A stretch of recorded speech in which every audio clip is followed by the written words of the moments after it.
Bienvenidos a nuestro curso virtual de Historia Universal. Para el primer grado de secundaria, les saluda el profesor Andy Ortiz Tomasto. Recuerda que la consigna de esta semana es: soy responsable cuando cumplo lo que prometo. El día de hoy vamos a conversar brevemente sobre la civilización de la India.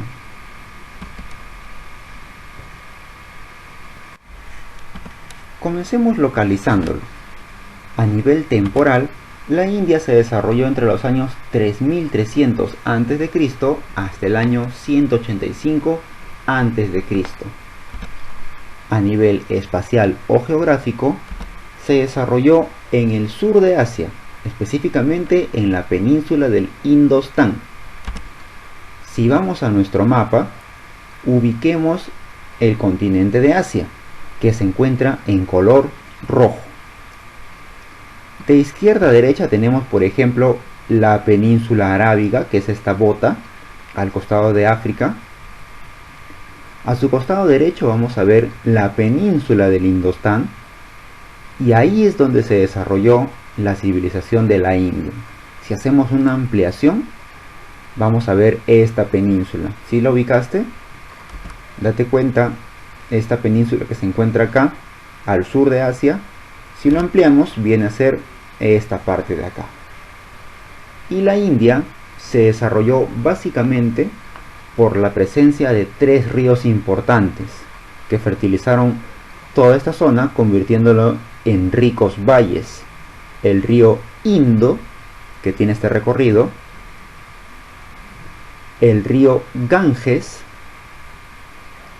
y el río Brahmaputra, todos con sus orígenes en la cordillera del Himalaya. Desde las alturas tienen un recorrido hasta desembocar en el océano Índico, uno en el mar Arábigo y dos en la bahía de Bengala. Actualmente ahí se desarrollan los países de la India y de Pakistán.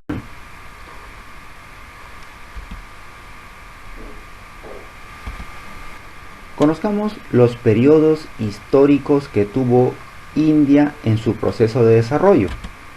Inicialmente se desarrolla ahí la civilización del Indo, entre los años 2500 hasta el año 1500 a.C.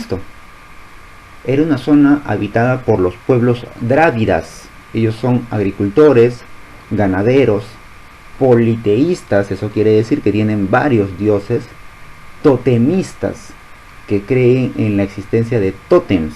Eso quiere decir que tiene un antecedente imaginario, como por ejemplo una serpiente, un río, un felino, etc.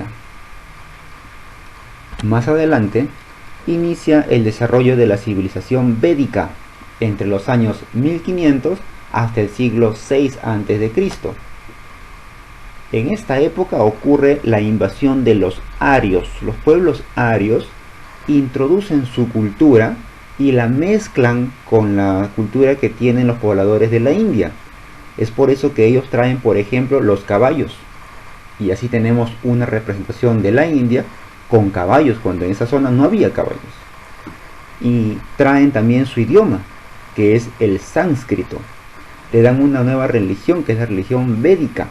Con todo eso, la India se empieza a identificar y empiezan a formar una unidad. Ya no son pueblos drávidas cada uno independiente, no. Ahora son un solo pueblo. La India se les ha dado identidad. Es acá donde ocurre la diferenciación de las personas a través del régimen de castas. Ahora lo vamos a conocer cuando hagamos en el aspecto social qué son las castas. Posteriormente surge el reino Magadha o Magadha en el siglo VI. Salen del río Ganges, son un pueblo que aprovecha la agricultura que le da el valle del río Ganges, y en esta época se desarrolla bastante el budismo, que es una religión, y el jainismo, dos religiones importantes en la India que están en contra del brahmanismo, porque los brahmanes que se han instaurado en el periodo védico atentan contra la igualdad de las personas. Por lo tanto, el budismo y el jainismo van a estar luchando constantemente contra ese antiguo sistema.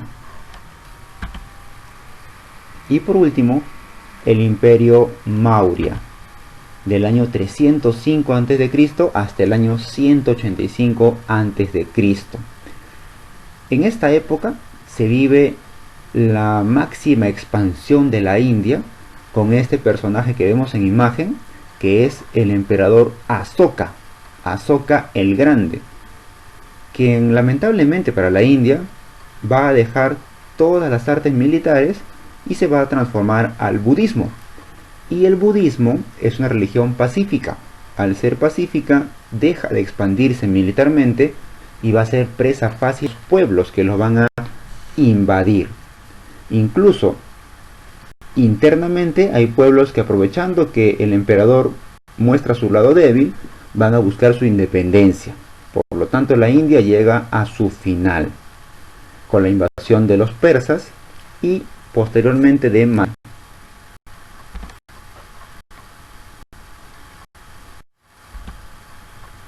¿Qué características tenía la India en el aspecto económico? Por ejemplo, se desarrollaba la agricultura. Específicamente, ¿de qué productos? Por ejemplo, el trigo, la cebada, eran necesarias para la alimentación diaria de las personas. Y en la ganadería tenemos que mencionar que sobresalen el ganado de los búfalos y del cebú. Y eso es algo que se ha mantenido a través de los siglos, y hasta el día de hoy podemos ver personas que se dedican a ese tipo de agricultura y a este tipo de ganadería.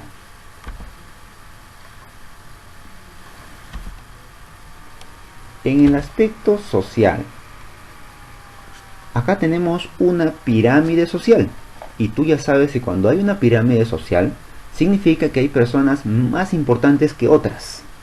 Las personas que se encuentran en la cúspide, en la cima de la pirámide, son consideradas incluso sagradas y mucho más importantes que todo el resto, y las personas que se encuentran en la parte baja son la menor clase social, además de ser el sustento de todo lo que está arriba, porque si los últimos no existieran y no trabajaran, no hay cómo sobrevivir y no hay cómo llevar adelante el imperio. Comencemos por los brahmanes. Los brahmanes es una casta compuesta por sacerdotes, y según la tradición impuesta en el periodo védico, que te dije que ahora lo vamos a comentar, ellos son descendientes de la boca del dios Brahma. Es decir, ellos han salido de la boca del dios Brahma y por lo tanto tienen ese puesto, ese rango, ese cargo de sacerdotes. Más abajo en la pirámide social tenemos a los kshatriyas. Los kshatriyas son la clase noble, los guerreros, personas de clase alta, pero que no son brahmanes. ¿Y por qué se les considera así? Porque según la tradición, ellos han salido de los brazos del dios Brahma. Por lo tanto, tienen que defender el imperio. Más abajo en la pirámide social vamos a encontrar a los vaishyas. Los vaishyas son una casta formada por campesinos, comerciantes, artesanos, y ellos han salido de los muslos del dios Brahma, por eso tienen que trabajar. Aún más abajo en la pirámide social vamos a encontrar a los shudras, que está compuesto por los sirvientes y los esclavos, son siervos. Ellos han salido de los pies del dios Brahma, por eso tienen que estar a los pies, agachando la cabeza, sin reclamar. Así se dividió la sociedad en la India. Era una división aceptada por la mayoría, pero a pesar de eso había un grupo que no pertenecía a ninguna de las castas. Los llamados parias eran gente impura, no pertenecen a ningún lugar, que han sido expulsados de otras castas o también pueden ser prisioneros de guerra. Eran tan impuros que nadie quería siquiera tocarlos. Por lo tanto, cuando un paria o una paria moría, su cadáver permanecía ahí donde ha muerto por días, hasta que en horas de la noche, sin que nadie vea, lo empujaban hacia el río, no tenía un entierro digno.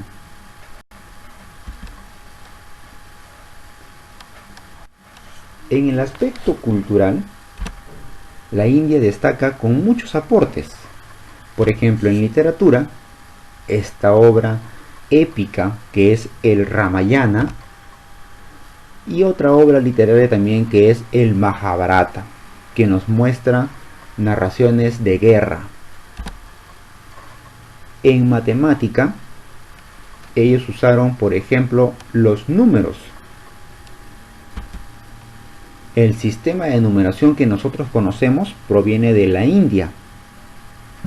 Ellos crearon el número 0, introducen el número 0 que no usaban civilizaciones occidentales como por ejemplo Roma. Ya tenían un conocimiento del número pi, es decir, tenían muchos avances en matemática. Tú acá puedes verlo. Esta es la escritura hindú que ha ido modificándose con el tiempo y ves que es muy similar a nuestros números, muy similar. El 1, el 2, el 3, el 5, el 6, el 7, el 9, el 0 son números muy similares a los que usamos hoy en día. Claro, ha ido mezclándose con otras sociedades y en la actualidad tenemos este sistema de numeración. En medicina tuvieron aportes importantes, avances notorios, por ejemplo, en el uso de cirugías, el uso de plantas medicinales, la práctica de la esterilización. Y en el aspecto religioso es necesario destacar, por ejemplo, la presencia de Siddhartha Gautama. ¿Quién es Siddhartha Gautama? Siddhartha Gautama es Buda. Este Buda era un príncipe, una persona de clase alta, pero viendo que los lujos, la riqueza no le da la felicidad, no le da la tranquilidad de su alma, abandona todo y prefiere vivir con lo básico, con lo necesario. Él plantea la existencia, por ejemplo, del karma. Ese karma que no es cuando tú, por ejemplo, quieres golpear a alguien y tú resultas lastimado. Lo usamos así, pero no es exactamente de esa manera. El karma se refiere a todas las acciones que tú realizas, ya sean buenas o malas, y que tienen una consecuencia instantánea o a futuro.